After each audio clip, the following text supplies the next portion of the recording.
a flag, an amulet, an illustration from a manuscript, a burial jar, a piece of bone. More than just objects in a museum or a history book, these speak to us today perhaps more urgently than in times of their creation. In this season, Dayaw explores the objects and manuscripts that form a puzzle. One that challenges our own conceptions of who we are and what our purpose as a nation is. All are vital clues in our continuing search for our knowledge, our pride.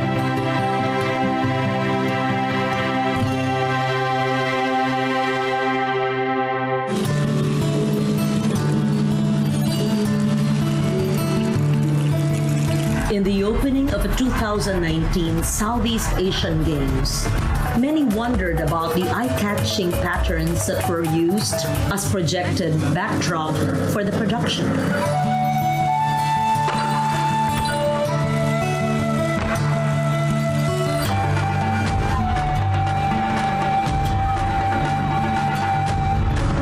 Intricate, colorful, bold, and very modern designs, all which were taken from actual examples of indigenous Filipino textiles. The use of these designs was just another instance of a newfound awareness that has slowly but surely become manifest in our consciousness. In fashion, lifestyle, and the creative industries, our indigenous weaves have become not just a source of inspiration, but symbols in our continuing quest for identity.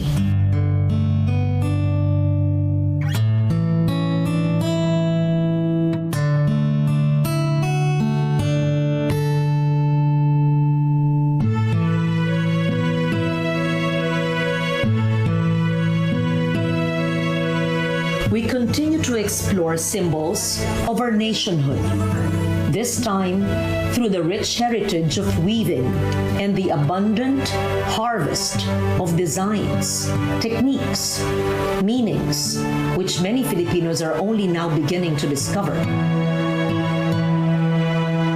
More than just artifacts in collections or sources of inspiration to enliven contemporary creativity, these textiles and their creators make up a multicolored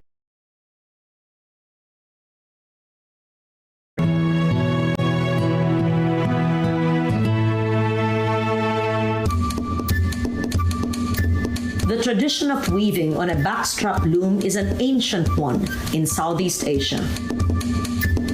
The fragment known as banton cloth is the earliest known abaca warp ikat textile in the whole of Southeast Asia. Dated to circa 12th century, a death shroud used to wrap the body, the whole textile would have been composed of red, black, and white abaca threads. What does this fragment say about weaving in the Philippines?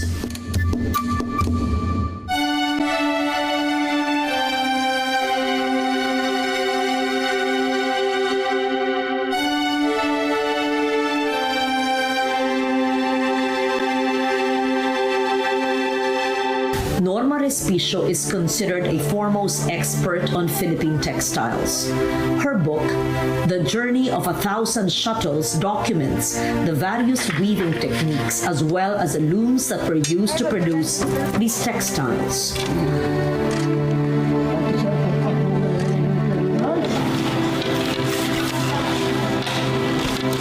The older and more widespread of these looms is a backstrap loom, which is still widely used today to create masterpieces.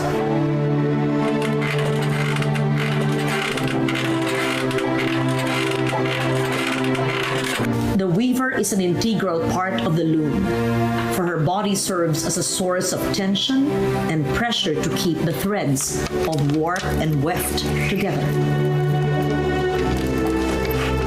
backstrap loom is made up of actually three important parts. No? There are two beams, no? Wooden beams. One is placed close to the womb, no? Of the weaver. No? That one is split longitudinally, and it holds and rolls the woven cloth, while the other one is placed a little higher than this one here, close to the weaver. That upper beam holds, no, the raw warp yarns. No? One characteristic of backstrap weaving is that to open and close the warp, it's the torso of the weaver that moves. When the torso of the weaver moves forward, nalulusen up yung warp. So it's easier for the heddles to be raised and for the weaver to insert the beater. It's actually the opening and the loosening and then tightening of the warp through the body of the weaver. Backstrap was all over the Philippines, not just in groups like upland groups like Cordillera, but also in areas like in the Visayas, no? And even up to now in Mindanao. No? To understand the backstrap loom's enduring relevance to our indigenous weavers, we need only to look at the recipients of the Gawad Manlilikha ng Bayan. Since its inception in 1992, the Gamaba distinction has been bestowed upon 5 weavers from Mindanao, all who still use the backstrap loom.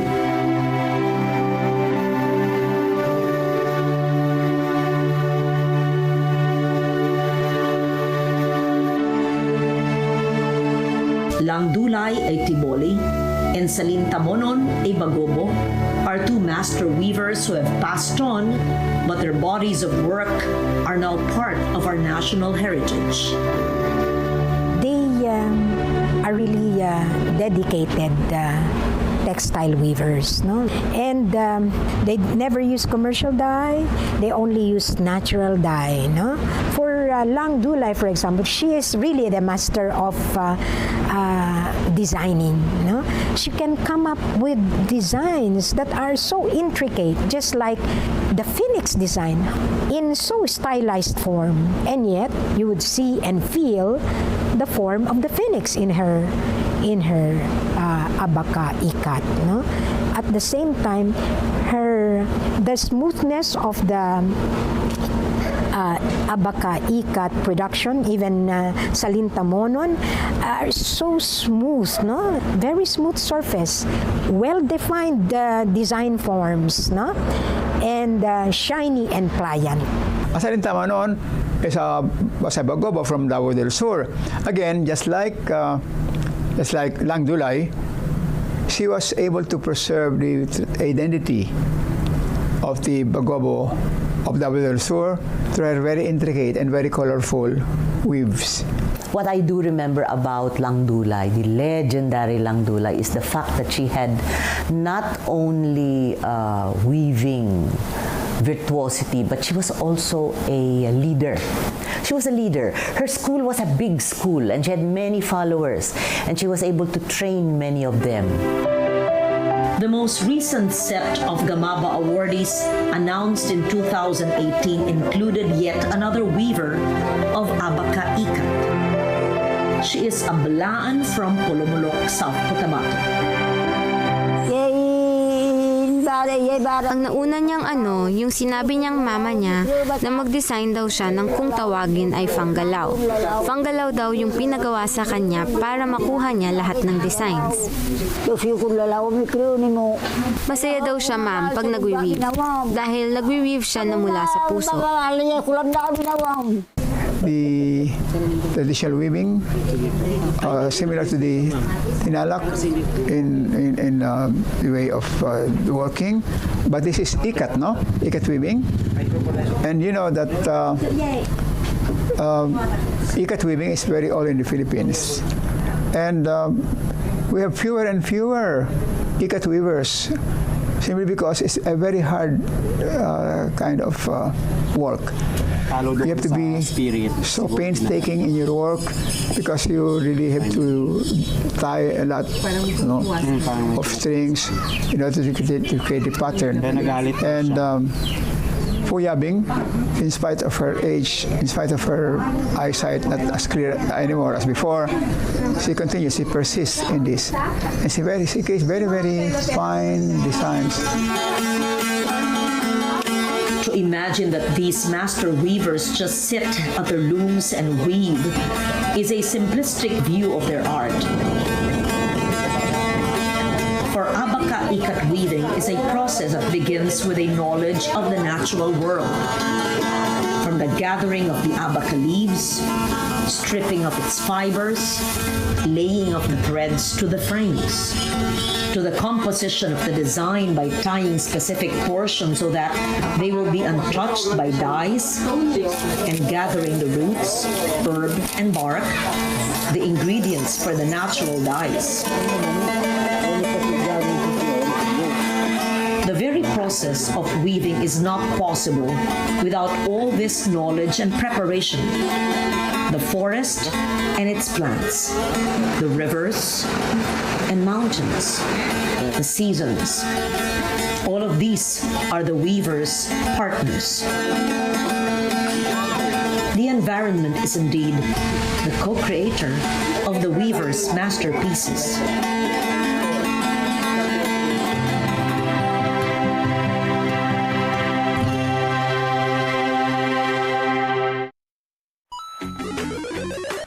Is it a yes or a no? Are you anti or pro? Pagdating sa mga isyung panlipunan, stay woke or go broke? Basta relevant, napapanahon at makabuluhan para sa kabataan. Pag-usapan natin yan sa Schoolmates, the country's longest-running youth forum and debate show on TV. Join ka na sa masayang usapan every Thursday dito lang sa PTV.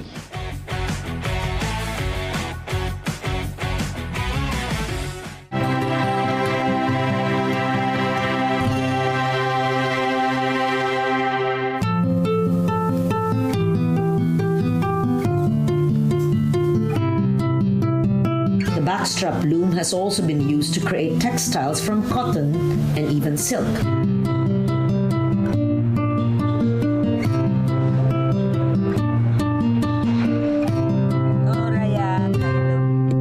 Darhata Sawabi, a Tausug and 2004 Gamaba, worked in both silk and cotton.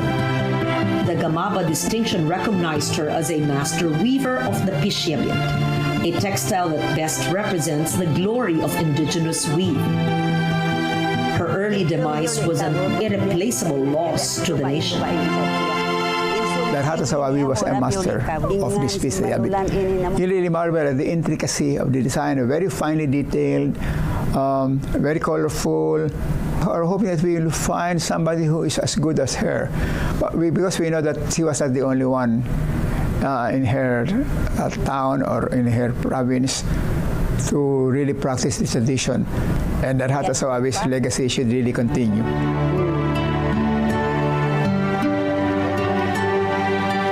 The Yakan of Basilan are renowned for their complex weaves and their vibrant use of color.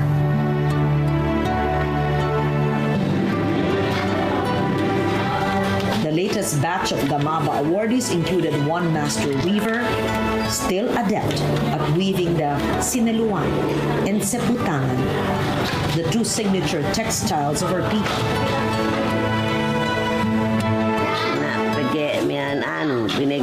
Pinag-sedi isab may sainin sedi. Kailangan iba-iba daw yung kasi hindi pwede isang ang design so meron ng power na design. Kaya niya ginagawa yun. Wala siyang tinitignan na sample.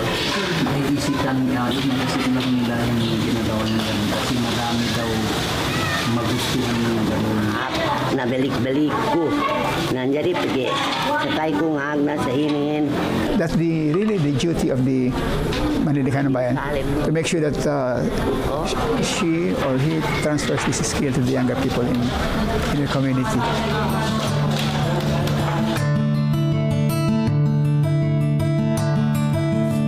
The backstrap loom is equally widespread in the Cordilleras, as is the tradition of ikat weaving. One of the most iconic ikat textiles was created by the Isinay as a prestige textile meant for trade. It's one of the most valuable trade good in the past. It is equivalent, like I said, to 6 carabaos. It was 29 pesos in 1908 because of the tedious process that goes with it, the natural dye, the backstrap loom weaving, and then the coloring of the blanket. So it has traveled to different places. And then it is used as a burial cloth for the elite groups in Mountain Province, in Ifugao, but it is also a status marker for the living. No? So whoever has that blanket belongs to that affluent society in that particular society. But as it traveled to the different cultural communities of the Cordilleras, it acquired new values and new meanings.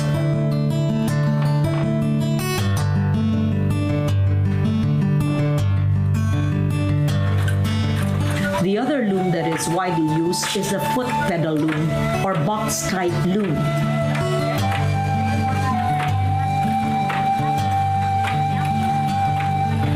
This loom is composed of a sturdy wooden frame with 3-foot pedals, horizontal beams to support the warp, and an even longer lengthwise frame to keep the threads in place. So instead of the body of the weaver going forward and backwards to open and close the warp sheds, it would be the treadles or the pedals that would, by pushing them down and up and down, somehow there would be the opening and closing of the warp yarns. No?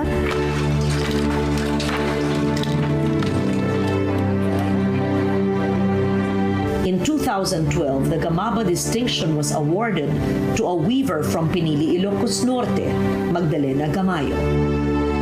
But I think as early as 16, when she already learned the art of weaving. The abel, the Ilocano abel. Abel is the Ilocano term for hobby, no? And she has a very, very vast repertoire of abel weaving, especially the binakol pattern. She knows many, many other patterns. Some of them are very difficult to make. Magdalena Gamayo, in spite of her age, can continue doing all those important, very important designs.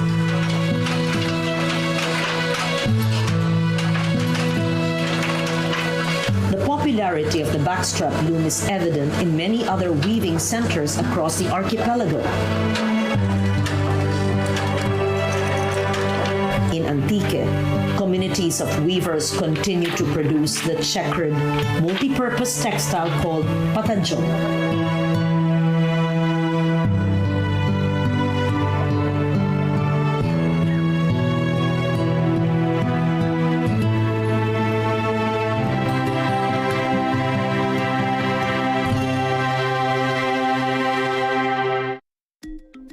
Disaster Watch. Alamin ang mga dapat ilagay sa go bag bilang paghahanda sa anumang sakuna. Maglagay ng tubig na maiinom at mga pagkaing hindi madaling masira.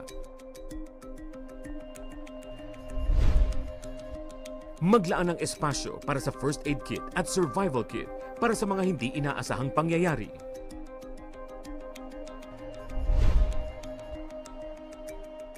Huwag kalimutan ang toiletries para mapanatili ang kalinisan sa katawan. Samahan din ang mga damit at beddings na magtatagal ng ilang araw. At para ligtas at may alam, magdala ng personal protective equipment at mga teknikal na gamit. Sa panahon ng kalamidad, dapat laging listo.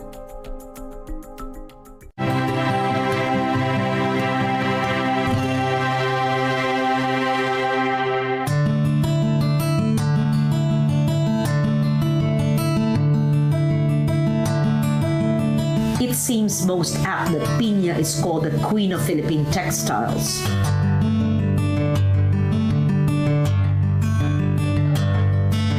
The sheerness and transparency of the finished textile, the way the fabric lends itself to embroidery and different techniques of ornamentation, the social prestige that is associated with it, as well as the personal memories we make when we wear it to the most important occasions. All these have earned piña the title.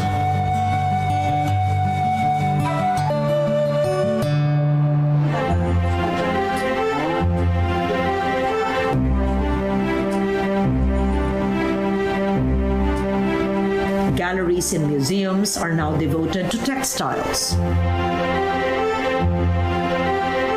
Through my vision and support, our own National Museum has taken the lead with its permanent textile gallery, the Hibla ng Lahing Filipino, Traditional Philippine Textile Gallery.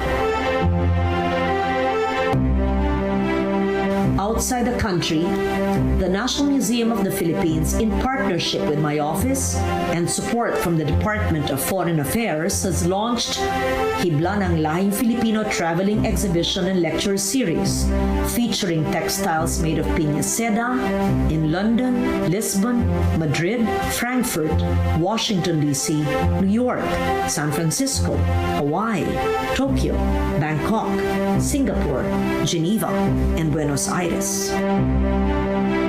The Ayala Museum has also devoted a gallery to the collection acquired by Mercedes Zobel. Specialized shows have been mounted by the Yuchenko Museum on the textile traditions of Mindanao. The Museo Cordillera in the University of the Philippines in Baguio has a comprehensive show on the indigenous technology that has fueled the weaving tradition of the Cordillera peoples. What we do is to study traditional designs, traditional textiles. We do research in historical archives in the US, in the Philippines, and also from local communities. We look at them, we scan them, and count technically the number of threads that goes in there. No? So microscopically, we do the tests. And we have a universal testing machine that would look into the strength of the textiles, even the waterproof characteristics of the textiles, and other technical characterizations that are evident in the old textiles. And then, without sacrificing the original or the identity of the textiles, in order to help improve and help the weavers in weaving and reviving the craft. The numerous museum exhibits help preserve the knowledge while showcasing the best of old examples. But it is the work of designers and those from the creative industries that most captures the public imagination.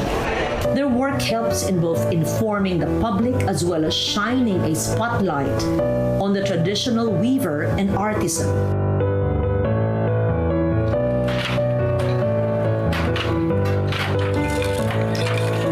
I will be the first to say that this episode is far from complete or comprehensive.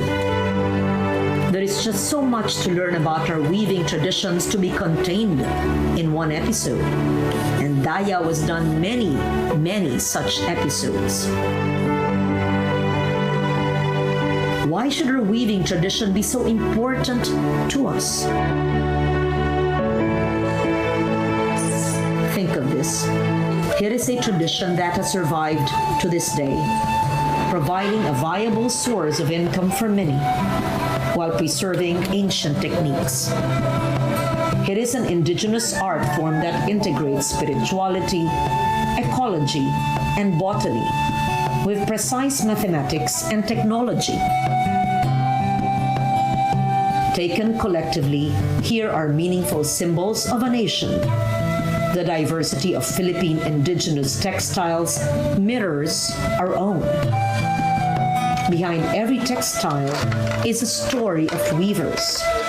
This is Lauren Legarda, proud to bring to you the stories of Filipinos who embody Dayaw, our knowledge, our pride.